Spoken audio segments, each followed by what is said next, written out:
So we've got some awesome guests here today.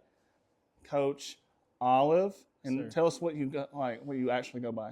Coach Howard. Everybody calls me Coach Hal because there's a couple olives in the building. So uh, go by Coach Howard because if Coach Olive tells you to do something, that's really important. If Coach Howard tells you to do something, then you can kind of take it with a grain of salt. Yeah, it's moderately important. Yes. Right, it's just good advice. Good advice. That's right. All right, and then we have Gabriel Delaughter, which the cool thing about coaching is that we've now had the opportunity to coach this young man. Gabriel, you want to say anything? Um, Gabe, Delaughter, class 20 athlete. Play safety, running back. Um, Excited to be here. All right. So, and we'll get to Gabriel a little bit later at the end of our segment, but Gabriel ended up playing probably almost every position besides the line for me, and like a specialist in every way. And yeah, it's really, really cool that he connected us, and we're all kind of local here, but that's the cool thing about coaching in general is that you're going to cross a lot of paths along the way. So, Absolutely. we'll get into it, Coach. And first thing, who got you into coaching? So my dad has been coaching for a long time, obviously. But when I decided I was going to coach, I played for a man called Jeff Taylor, who's my high school basketball coach. He was the first one that when he was coaching, I thought that looked cool. Like it wasn't just something my dad did. That was actually something that was cool. I saw how he impacted young men. I saw how he changed teams. And it didn't matter where the player came from, didn't matter the family situation. Jeff had an impact wherever he went. I just thought that was something that I wanted to be a part of. That was a fraternity I wanted to be in. And he had cool shoes, and I was like, coaching, I'm going to get cool shoes every year. So, like, that was a big Heck thing yeah. for me. That's why I do it. So I think that's an interesting point that you make about, like, you saw it from a young age and your dad did it, but then you saw someone else do it as well, and they had probably a different brand. Because, sometimes whenever people, like Gabriel, your dad is coach too, like, sometimes when your dad says it, it probably comes across a little bit different than if someone else says it. My Yeah, phone they slid down. would say, like, you hear it differently. Right. My dad said this over and over again, but, when Coach Taylor said something to me, it was like, that clicked. And there's a lot of coaches, Ronnie Dyer, Bert Oakley, that had a lot of impact on me growing up because I lived at the field house. Like my summers were with my dad, eating Cheez-Its, getting a grape Fanta out of the Coke machine. That was lunch. And like we just hang out, we painted the football field and we went to practice and whatever team was doing, I was doing. Yeah. So I lived there and it just was life for me. I still like talking to my wife. If I say I'm at the house, I'm at the field house. If I'm at home, that's where we sleep, that's where we live. But if I'm at the house, I'm at the field house because it's integrated into me. It's part of my DNA. Again, feels like home. Yeah, I think like you saying that makes me think of my own kids and like them growing up around players and being used to going to practice, being around the guys, being around the managers, and they're little girls and stuff, but they're every year's different with a different group, and then it clicks whenever that someone graduates and they're like, they're not going to be here anymore. It's like, Right. no, they're leaving, baby. So growing up around it is so different, and it can change the way you think, and there's a lot of work in it too, but man, it's I guess it hits a little bit different whenever you grow up around it. So let me ask you this. The most influential person, I guess, in your life, it can be a coach or it can just be a person that has impacted you. Well, and cliche, but my father really shaped my brother and sister and I in a whole lot of ways. But as a growing up, the integrity he carried, the character he carried, when you're a coach, people have a lot of opinions about how you do things, when you should do something, who you should speak to, how you should carry yourself. And I really, sitting here at 35, really appreciate no matter what the season was like, it was not like that in our house. When Dad came home, it was always the same. Now he's not everybody see him, but he can have a temper. And we saw that too. If the fax machine didn't work or the printer didn't work, it got a piece of John Olive too.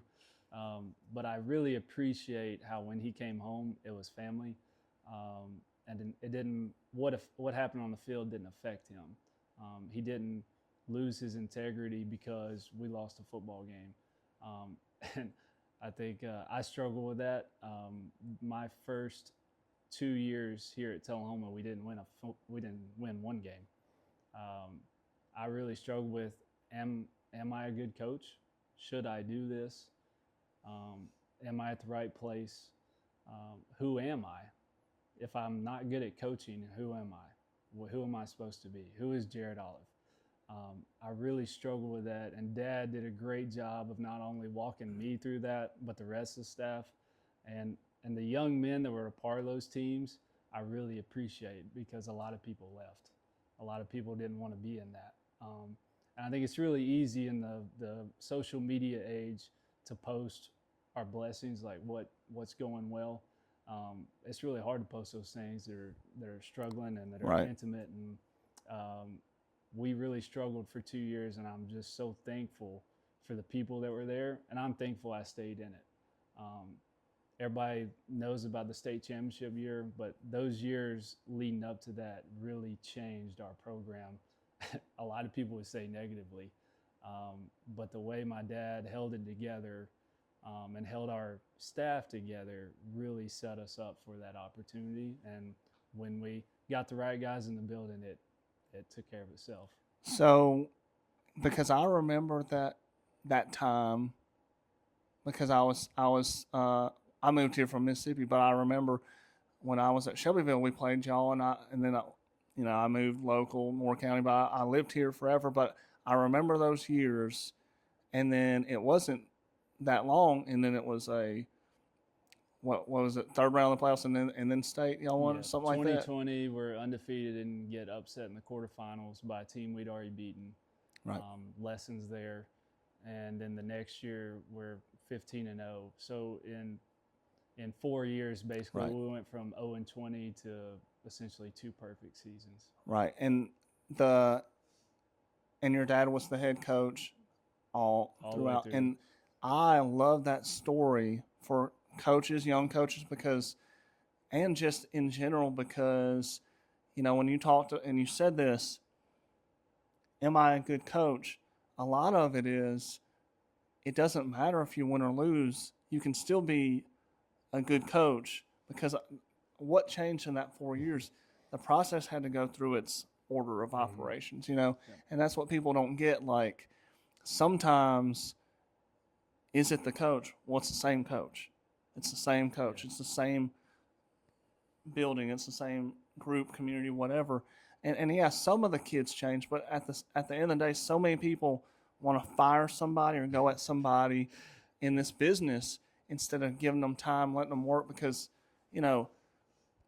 that's what have you done for me lately? And that's the interesting thing about coaching, and that's it's really, really, especially in this give it to me now social media age, they want it and it's not good enough. And I've got so many stories, maybe not even football stories, about people going at coaches whenever, even after success, and it's like, what, we were at the pinnacle, but you're unhappy still. So a good lesson in coaching is you're not going to make a lot of people happy. You're not going to make everyone happy, and that's true even if you make it to state. But I'm glad y'all got one, and that's a really, really cool story that for everyone, because that you don't have a turnaround like that quick sometimes. But I've been on teams too where you've had 4 wins and then you turn around and make it to the playoffs and go deep.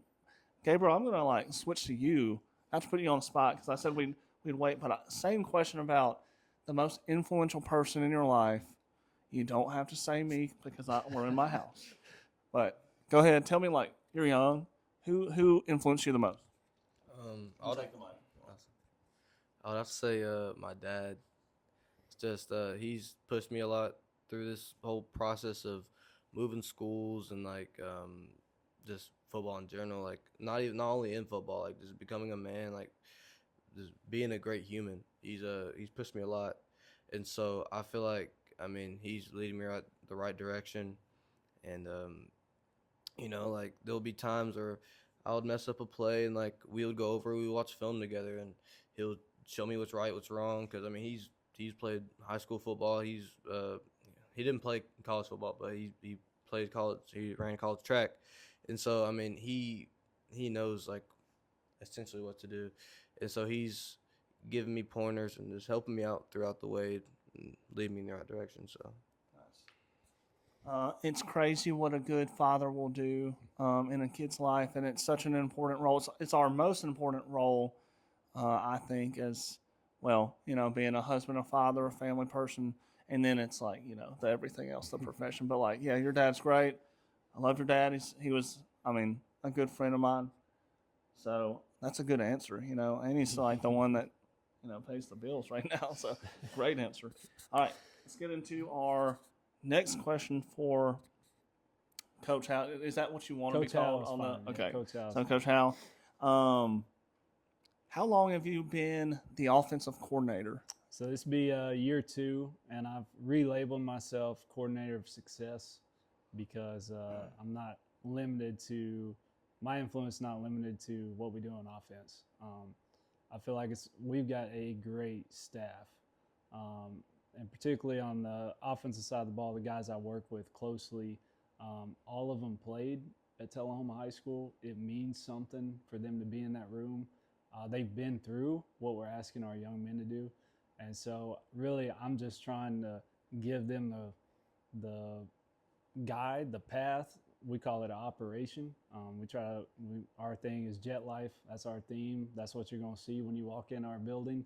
You're going to see the speed limit signs that Gabe's breaking and his teammates are breaking. And I'm just trying to give them an operation plan and let them work because they're incredible at what they do. Awesome teachers, awesome coaches. And it doesn't matter what position you hold if you don't have guys with you going in the same direction with the same mindset, with the same belief. Because when you talk about making drastic changes in your life, if you don't believe it's going to happen, you're wasting your time.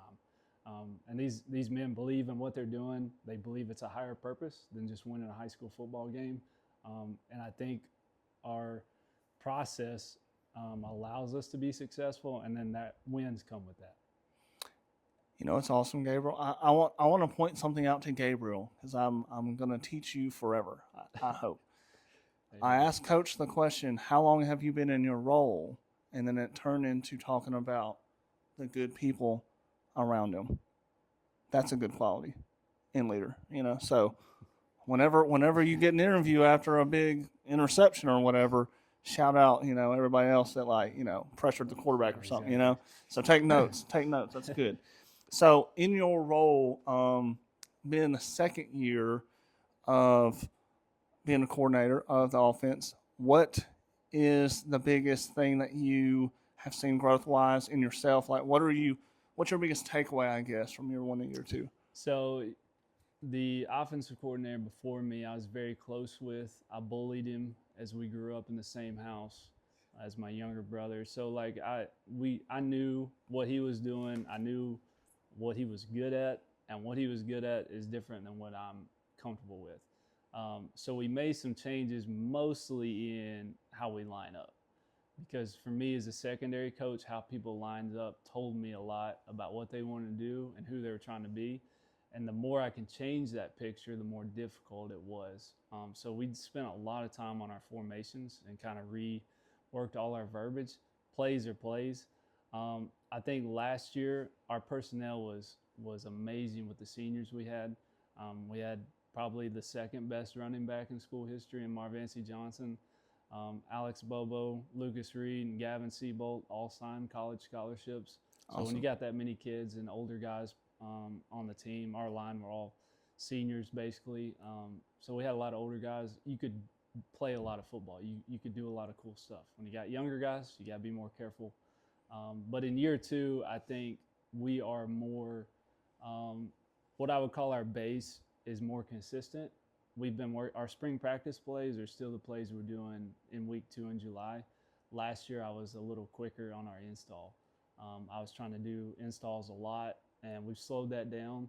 I think our quarterback this year, Patrick Riddle's got a better understanding of what we're trying to do. And we've reworked the passing game to feature guys like Gabe and Colby Shepard and Zion Jeffrey and Landon Johnson that are people don't know all these names yet, but they're going to very soon. And so the biggest thing we've changed is we've spent more time teaching, not just the scheme, but what we're asking and what we want.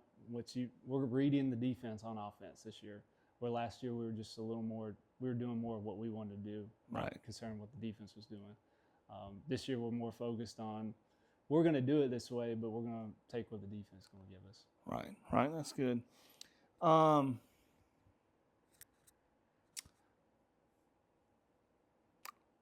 X's and O's or Jimmy's and Joe's. Do you think it is manipulating people by scheme, or is it trying to get it to those dudes? Just is it more important about getting it to those guys? As a play caller, it's always going to be about plays. As a staff, it's got to be about scheme.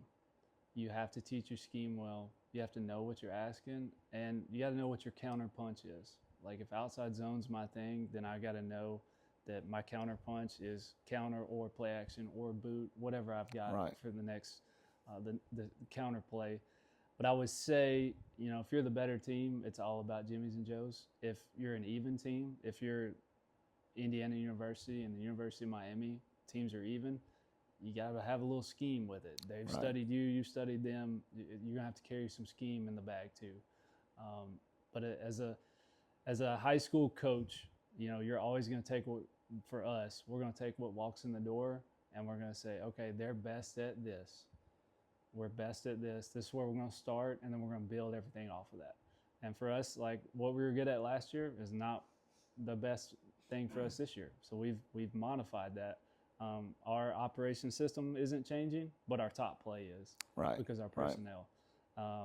And trying to find, in high school football, you can't guarantee like week in and week out who's healthy, who's available, who grows up. You've seen it just from spring practice to fall camp. Your team can totally change just because young men are growing. They're getting stronger, they're getting faster, their bodies are changing. And then you multiply that to week 8. You don't know who your guy that you thought you were counting on might not be that guy, and somebody else steps up, and that can change your process and what play one is. Also, kids transferring out. Like we've had kids. I'm sure y'all probably same way. Like we're penciling them in. They started last year. They will start next year. They will be a senior. They are not with us. Right. And it's that changes a lot, but it's not necessarily bad. There's some good and opportunities for other people to step up, and you see how deep you are, and you also see how good your program is. You see like, can we withstand that? Because that's just like it's happening in high school football, but it happens in college football a lot. So it's something that we're not the only ones that are dealing with. But it is there, and that does change your personnel. No doubt. Let's see. Your offensive philosophy. Can you explain it? Just briefly. You don't have to give away any trade secrets or anything, but like, what's your go-to like offense, and how'd you come to that conclusion of this is our philosophy? So, I'll say this: I'm a master thief. Like anything I have, I've stolen from somebody much smarter than me. I'm a PE major. Nobody expects a lot from me. But I am a master thief. When I see it and it's good, I'm going to take it. Got to be careful as a play caller. You can't just collect all these tools and not know how to use them.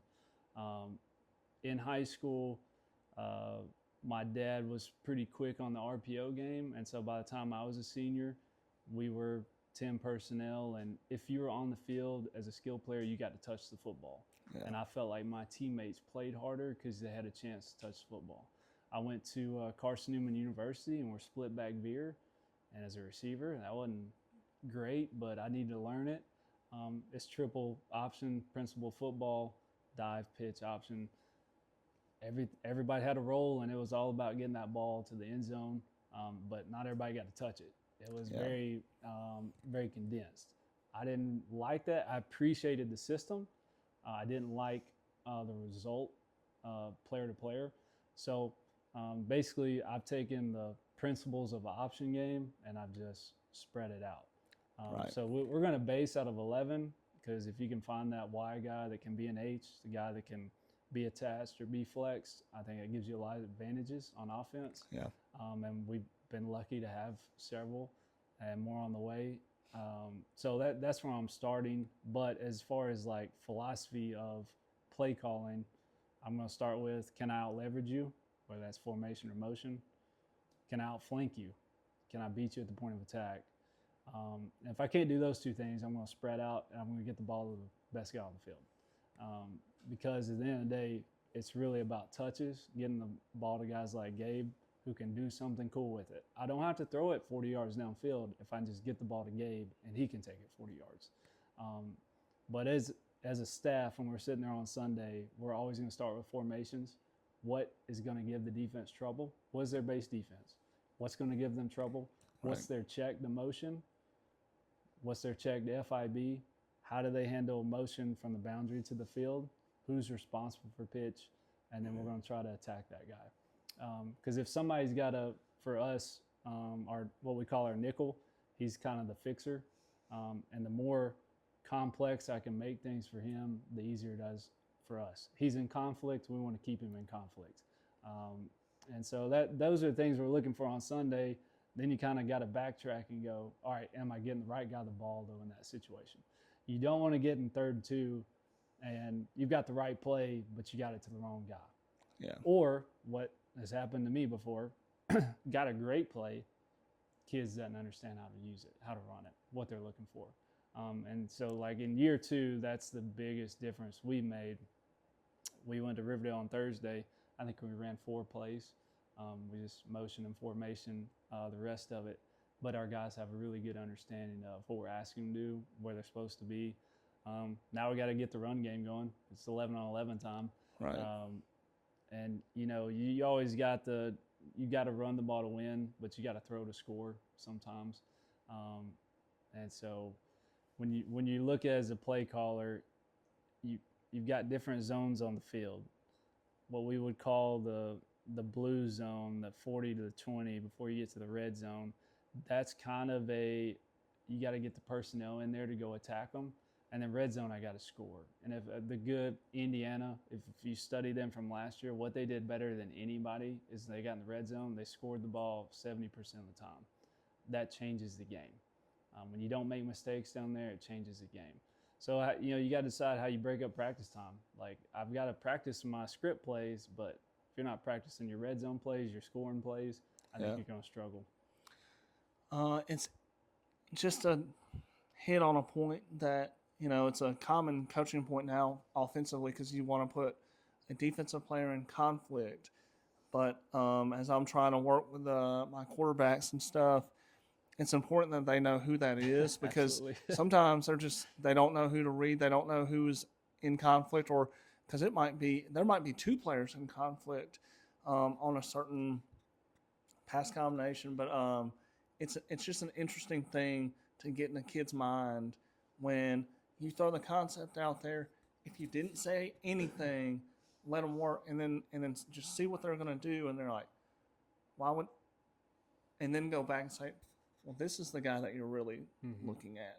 That how can he cover this when this route is opening up? He can't. So that is your read. But we have some young quarterbacks, and we're walking through a lot of stuff with them and trying to get in their mind. But like early on, I did not say anything to them, and then I went back and I kind of touched base and said, all right, this is what I want you to look at when you're reading this. And, you know, it makes all the difference. And sometimes even then it gets cloudy for them. So I like that about your philosophy. I'm trying to be similar. Gabriel, I'm going to pick on you again. What do you like about y'all's offense? You don't have to give away trade secrets. Just like, what do you like about it generally? It's very versatile. I mean, I feel like we have a play for any situation, whether it's 3rd and short or 3rd and long. I think we have a play for anything. I mean, I feel like just the offense in general, I think it's a well-oiled machine. I mean, I feel like we have the situations to where like I can count on different guys, and I know that they're going to be there, and I know that we're not putting too much on one player and it's all spread out. And I think that way it's a lot. So we're not just counting on one guy. We're relying on the whole team. And I think with that, it's very easy to move the ball downfield and do what you want to do with the ball and things like that. I like that. When you are spreading the ball around in a true spread offense, you have athletes in space. It really puts stress on the defense. And anyone can. I'm a huge Mississippi State fan because I graduated from there. But there was times when we used to run. We had Anthony Dixon at tailback, and we would run a spread offense just to run the ball. Mm-hmm. So you would have they would have to go out there with the receivers, knowing our 5'10" quarterback was not going to throw it to them. We're just going to hand it off. Yeah. But they had to respect it. But the true spread offense, spreading out, spreading the ball around, because then you can't key on anybody, or you can as much as you'd like to. So I guess every offense has a dude, and you probably have a couple that you want to get the ball to. So when the defense, let's say it's week 7, and they have a lot of film on your team at this point, and they know who your tendency is, how do you get the ball to those guys that in a creative way, I guess? Mm-hmm. So it starts with self-scout. Like, what is my formation giving away? What have I been consistent on in different points on the field, down and distance? And I think scoreboard matters. That's something we started keeping up with going into this year is point differential. Like, when you're just studying the tape, how does the scoreboard affect my play calling? What does plus 14 and minus 14, those are going to be different play calls for me. So you got to know yourself what your tendency is, which means you got to self-scout, break down your own film. And then when it comes to that is, what is the defense I'm going against? Is it somebody that runs a true system? Like I would say the Williamson County schools have a way they play defense, and they don't care who they play. It's their way. So if I'm playing somebody like that, I know they've studied exactly how we line up Marvancy. So they're going to key on, when I use this motion, they're expecting this. Well, then I'm going to play off that.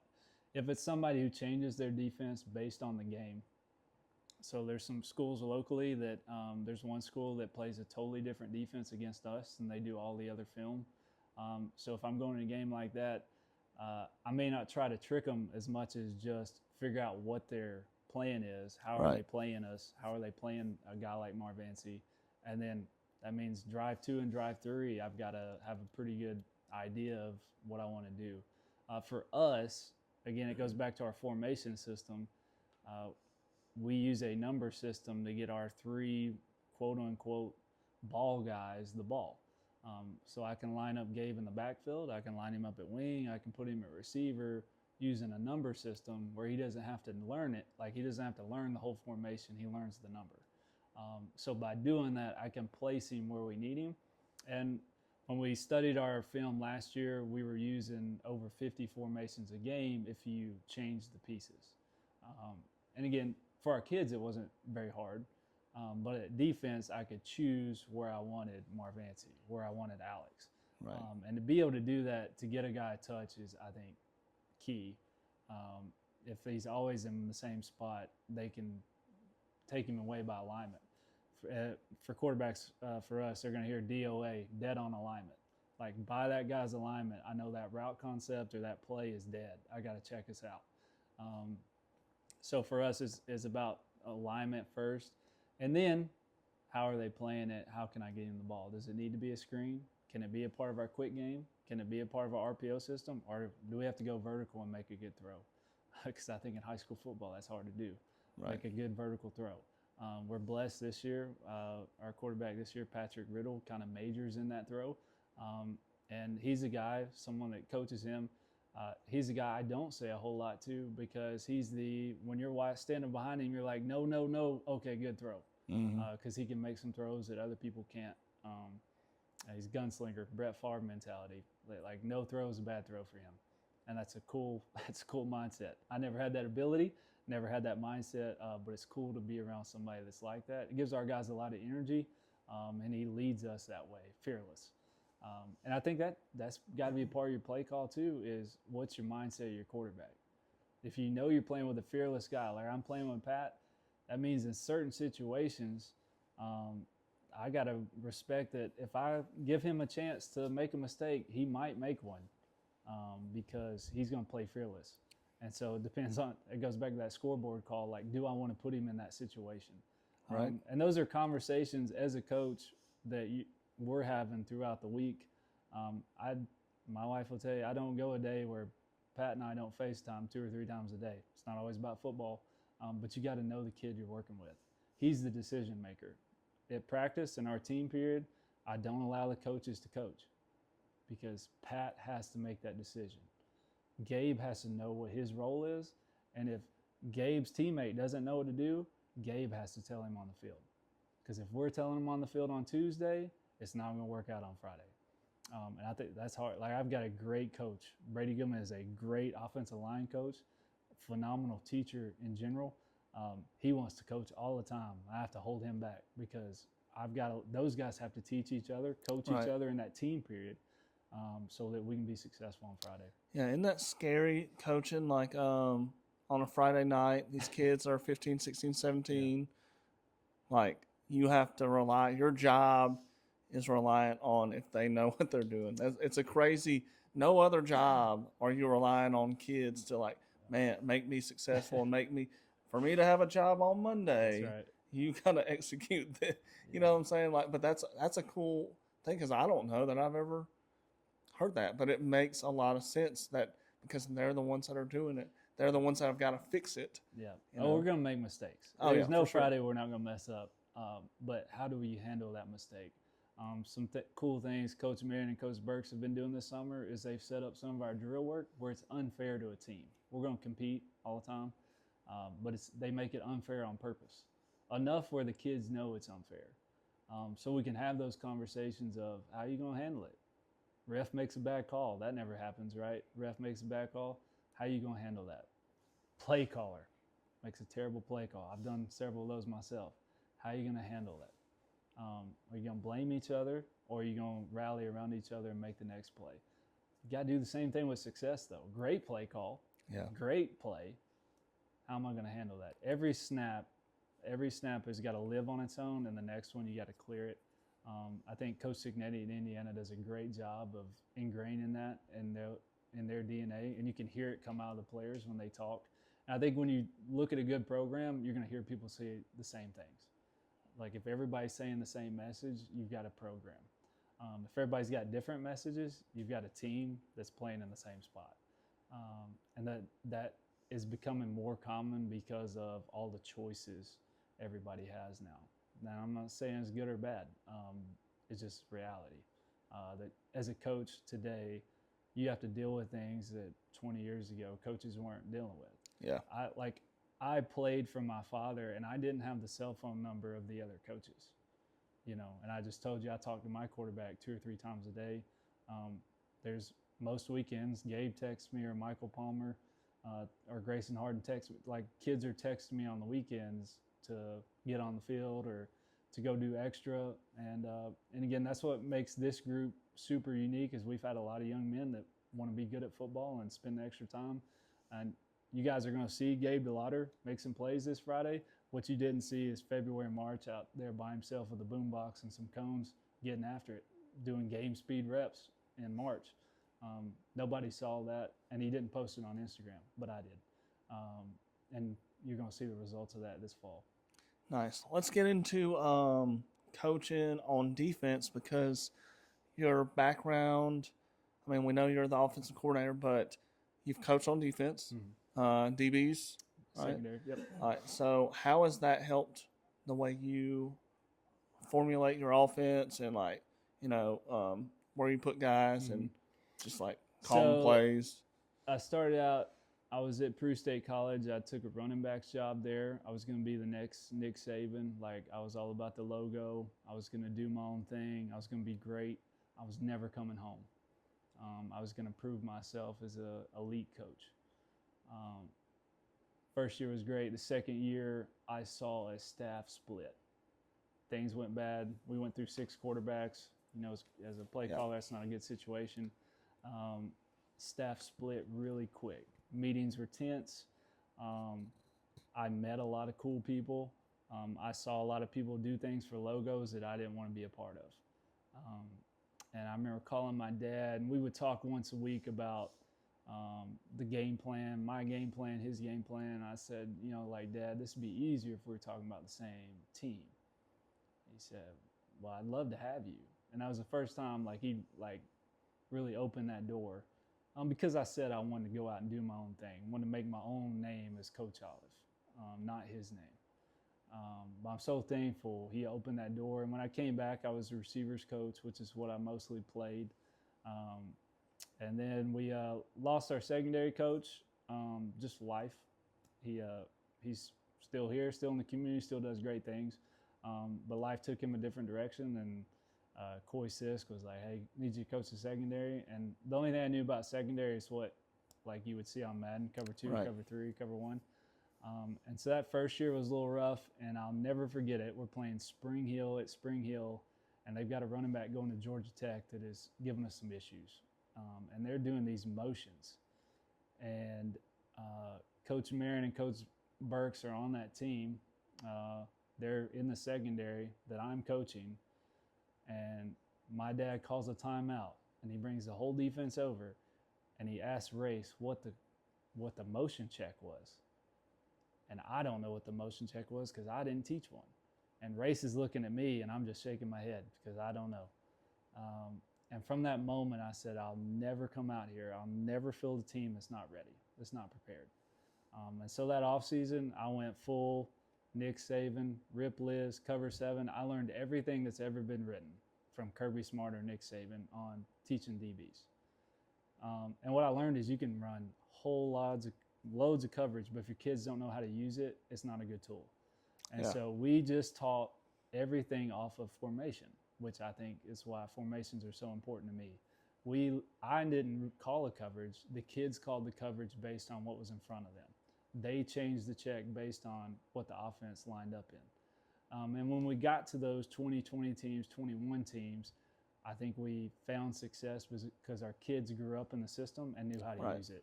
As opposed to my early guys, they were just learning everything for the first time. And so, again, being in the secondary taught me not only how to read an offense, but what does the offense ultimately want to do? They want to get you in a bad situation with their best player. They want to get their running back, Marvancy Johnson, on your will linebacker.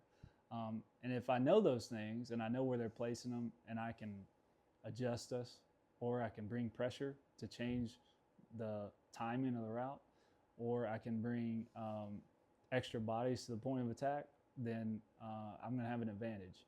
And again, defense is about getting guys with their hair on fire that want to go after the guy with the ball. That was really fun to coach on defense instead of, and it's not Gabe, I'm not talking about Gabe, but there are some prima donnas on offense that when they don't get the ball, everybody knows that they didn't get the ball. On defense, you don't deal with that as much. Right. Gabe just going out there to play safety and find the football. Whoever touches it, Gabe's going to touch them too. He's going to smack them too. So that was a cool experience for me, and it definitely affects how I am as a play caller. All right, so let's get into rivalry games. Would you say your biggest rivalry is the cross county rival? The unique thing, again, growing up in Tullahoma, the unique thing about Tullahoma is everybody feels like they're Tullahoma's big rival game. Like Shelbyville. Yeah. Shelbyville, Lincoln County, Franklin County, Coffee County. And again, we respect those as rival games. Our town treats those as rival games. But I think what's unique about Tullahoma is everybody that surrounds us feels like this is a rival game for us. So everyone hates. Yeah, I mean, hate or love, whatever you want to call it. We understand as a community, those are big games. And I think the hard thing to tell your team is when you're in it, you don't understand how important this game is. But when you're watching Tullahoma play Coffee County, you understand how important this is. When you lose that game, you understand how important that game is. Does it change what you do in the week? Doesn't change how you prepare for it, Right. but you do have to put more influence on keep the game the main thing. Right. Especially in the social media world. I don't know if Moore County's got Barstool accounts, but there's crazy probably. Barstool accounts posting everything. And again, I feel bad for our young men. You know, some baby pictures get thrown on there and all kinds of crazy things. And that's just stuff I didn't deal with. And I feel like I was in high school pretty recently. I saw that it's been like 15 years now, 17 years. So like it's not as close as I want it to be. But things have changed big time. Yeah, for sure. Everything you post is coming back out on those weeks, and things you didn't want people to see are coming back out on those weeks. And understanding as a coach, like the mindset of your young men on those weeks has changed. They're getting more hate, they're getting more love, and they're dealing with more distraction than there's ever been in the sport of football, and it's going to change how you prepare.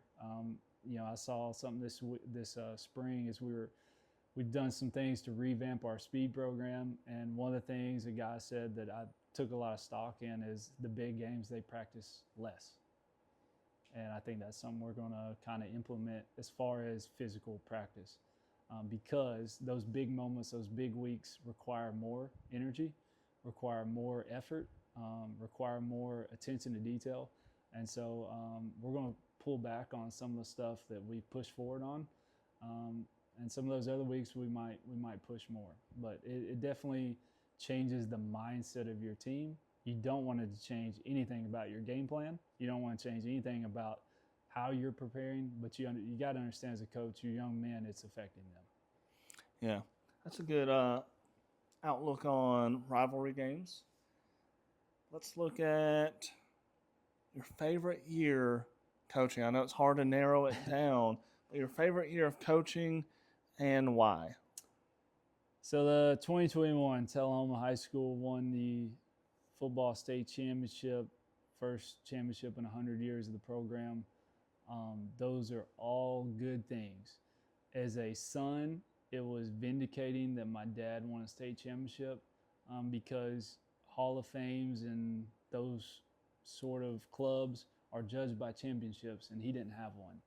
And it was my wish as a son that he had one, because I knew the kind of man he was. I knew the kind of coach he was. He deserved that. There are a lot of coaches that deserve that moment that will never get it. I worked harder in that year to make sure he won that game because I knew it was his last year. Did everybody know? No, me and my brother. And his direct boss knew it was his last year. He told us after we lost in 2020, he was going to do one more year. That was not my favorite season, though. My favorite season was 2018. This was the senior class that was freshmen when we started the 0-10. So their freshman year, they're 0-10. Their sophomore year, they're 0-10 again. And they lost a lot of friends. A lot of friends either quit playing or transferred. So the ones we had left were battle tested. And thankfully, Amari Burks and Kobe Burks transferred back to us in 2017. And Nick Barstead and crew, we found a way. We beat Shelbyville. First game was crazy, and broke the streak. They ended up going 5-5, and Bryson Korn, Race Marin, Kobe Burks are all on staff now. We're all juniors that year. And so their senior year, coming off 5-5, they take us 11-3 to the quarterfinals. And that was the sweetest season for me as a coach, because everything we had told them as freshmen happened. Like we wanted a state championship, but they did everything we asked them to do as freshmen. And there was a lot of practices on Tuesday where we didn't practice for Pearl Cone because there just was no point. We were practicing the basics of playing football and making sure they had fun because we needed them to come back. We treated Mondays like the Super Bowl. When we played JV games, it was the Super Bowl. Every coach was out there. We were coaching. Our kids were competing. But again, a lot of people left.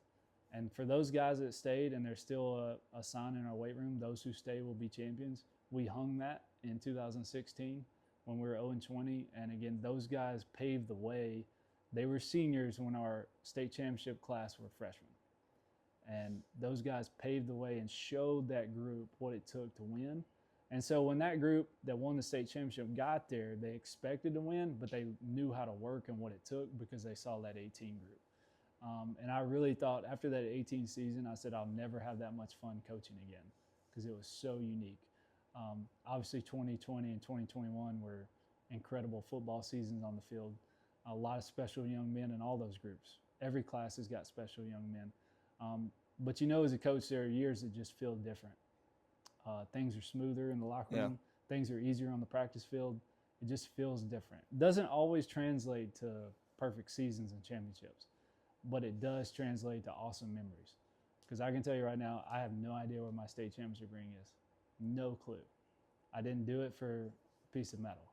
I love and cherish those young men that are on those teams and those moments, but I think I threw it away. I have no idea where it is. Pawn shop somewhere. Yeah, Who could knows? be. So if somebody sees it, tell my wife. She'll probably buy it from you.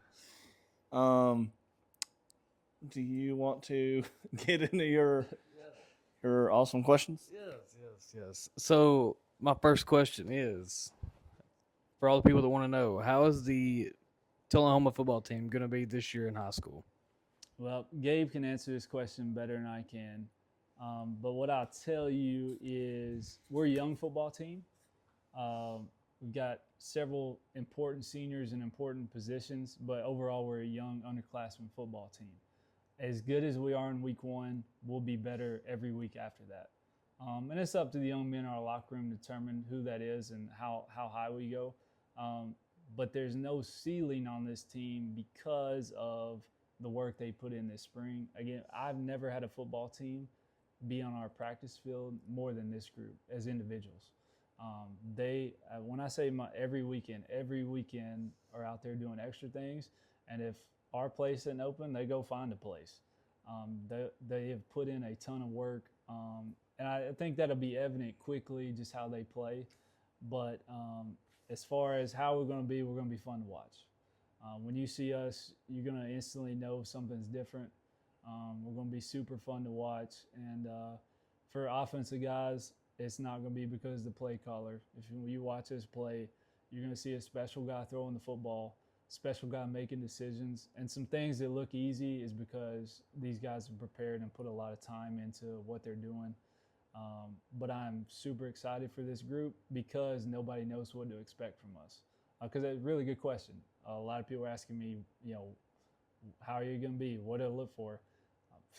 You're going to meet some guys that nobody from outside of us knows about, but it's going to be evident quickly they're good football players. And again, I'm excited for the growth I've already seen, but I think it's going to be tremendous. The team we are after fall break, I'm really excited about. Gabriel, same question. I like you said. I mean, we're really young, but just because we're young, I think we've had a lot of guys step up, take on that leadership role. I mean,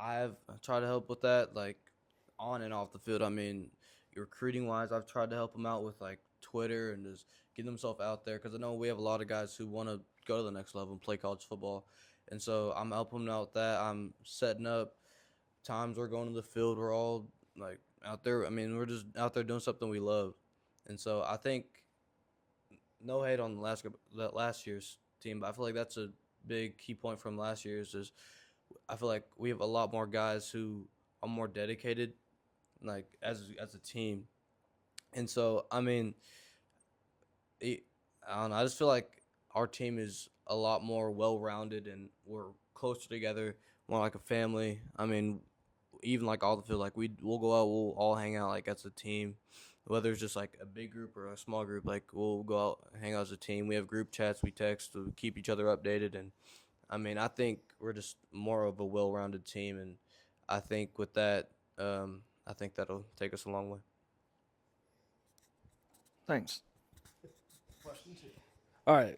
So let's say I'm a starting quarterback for Tullahoma. How much NIL are you giving me? That's a great question. So NIL is illegal in the state of Tennessee, and from what I've studied from other states, It is a little easier to use NIL in the state of Tennessee. At Tullahoma, the NIL we give you is called GRIT. It's on the front of our helmet. It stands for greatness, relentless, intensity, and toughness. That's the NIL you get if you're part of our program. We are going to give you some swag. We just call that team gear. No need for NIL.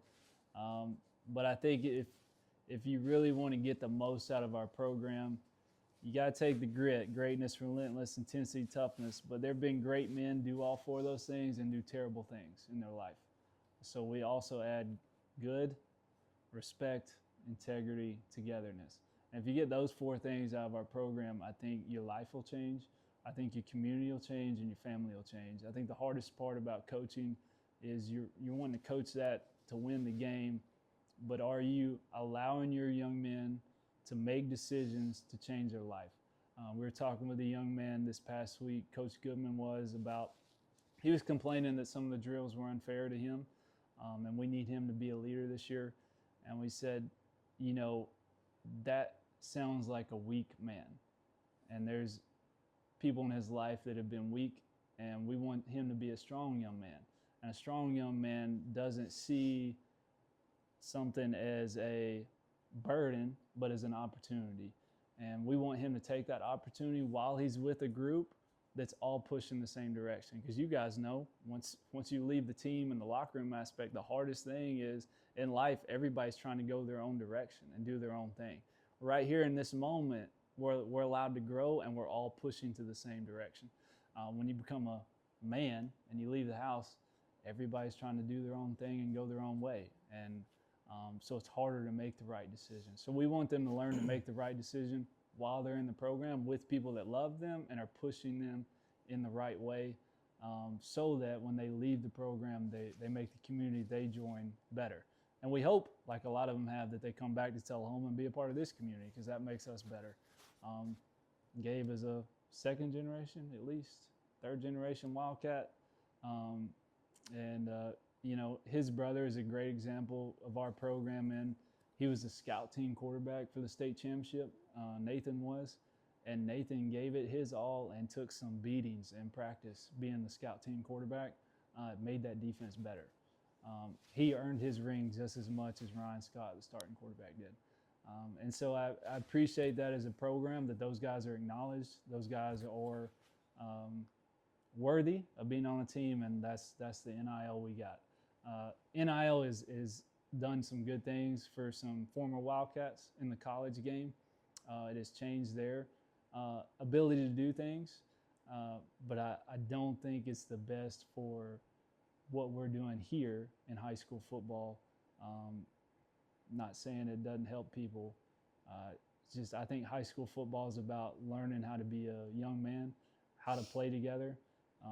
And this game is so unique, so cool. 88 starting positions, you can find a role. If you want to be on the team, you can find a role. And I think that's what high school football is about. Everybody's got to make their own decision. But as far as NIL goes, you're going to get grit from Tullahoma High School football. And that's the best we got to offer. And we think that's a lot to offer. Gabe, you can tell me after off camera how much they gave you. No, it's fine. My last question: if a kid is trying to transfer out, let's say he's been in Tullahoma and he's thinking about going elsewhere, what would be your pitch to, whether it's quarterback or the right tackle? What would be your pitch on keeping him in the program? What would you sell to keep him there, or not necessarily sell, but what would you say to him to convince him to stay? Right. So these are real scenarios. And as a coach, if you're in this game right now, you're dealing with it, or you're going to deal with it. If you hadn't dealt with it yet, you just don't have the kids people want yet, but you're going to soon. We are fortunate in the young men we have in our program, and a lot of people want them to be on their team. We've had several discussions with young men in our program about opportunities they have and their families have. Some families chose to take those opportunities. Thankfully, a lot of our guys chose to stay. And again, I think that goes back to who you have in the room and the relationships you're building. You can't just expect to walk on the field and everybody just follow you. I mean, I think our staff does a great job at showing up at other things, other school events, other events in our kids' life, I think you got to do that. When I'm talking to a young man about another opportunity at other high schools, which again, 10 years ago, I'd have never dreamed of. I told one, I was like, I'm not talking to you as a coach, I'm talking to you as your older brother. Here's what I would tell you. And I try to give them the things that maybe at 16 I didn't see, but at 35 I can see pretty clear. And it doesn't mean that Tullahoma is always the best fit for every young man. But I think you have to go, the number one question you got to ask, your family's got to ask is, what do you want out of this experience? If your number one thing does not involve being somebody of integrity, somebody who put in the work, and somebody who plays the game of football the right way, all right? So anything past that is going to be, is it taking you to who you want to be? The easy answer, right, is everybody wants a college scholarship. That's the number one, that's the easy answer. But if that's my only goal, there are terrible ways to earn a college scholarship. You can burn bridges, you can tear locker rooms apart, you can tear your family apart. Like, there are terrible ways to be a great football player. So am I making a decision towards that? Yes, I want to be a college football player, but am I making all the choices I need to make to be a great young man so I can have that opportunity as a college player? And I think that's an individual question. And again, not every young man is a perfect fit for Tullahoma High School football. We're not expecting anybody to be perfect, but there is a mindset to be here. And thankfully, the guys we have in our locker room have that mindset. But it is scary as a coach anytime you get a call and you're like, oh man, like, is this the conversation? Talking to mom, talking to dad, is this the conversation? And you do, the advice I gave, because some young coaches on staff rode the roller coaster, in this spring and summer as people were moving. You got to love the kids that walk in the door, and you got to go to work, with your personnel. Whoever says they're going to be there, you got to go to work with them. You got to love them. And high love means high standards. We're going to have high standards for our young men. But I think the love shows in the guys that chose to be here and chose to be a part of our program. But I think every coach that's doing, it's trickling. It's going to go past high school too. It's already in the travel stuff. But if you were going to be a coach, you're going to have to deal with this. And again, you can treat it like a burden or you can treat it like an opportunity. And we choose to treat it like an opportunity to be here, not be somewhere else. And that's a good lesson too, right? Like, if I'm going to coach at Tullahoma High School football, I can't dream about being the Alabama coach. I got to coach at Tullahoma High School, and I got to give it my all right now for these kids. And so that's what we try to do day to day. Really good questions. My favorite part is whenever you ask one of your supposed to be funny questions, and then you kind of have a really good thought out answer, reel it back in. But the transfer question is tough because, you can't, as a coach, and this is my opinion on it, I'm not going to promise you playing time. No. Because what if a kid can out-competes you or outworks you, and you just want to say, you want me to say, you will start here. I can say, with your ability, what I expect you to do and all that, but it's just like, it puts coaches in a bind where there's a bunch of kids that you can't promise stuff to. Yep. So I think you answered it really well. Gabriel, do you have anything before we sign off? Nothing? A Go Cats or anything? Go Cats. Say Go Cats in the mic. Go Cats. Stay tuned for this Wildcats team. We got some good people, and it's gonna be good. It's gonna be a good one. All right. So, Coach Howell, thank you. It was nice to meet you. Thank you. Gabriel, thanks for hooking us up. And again, this video is sponsored by Sundrop. So y'all get your Sundrop. Need that All right. NIL money. Yeah. Hey, you look nice today. We good? man.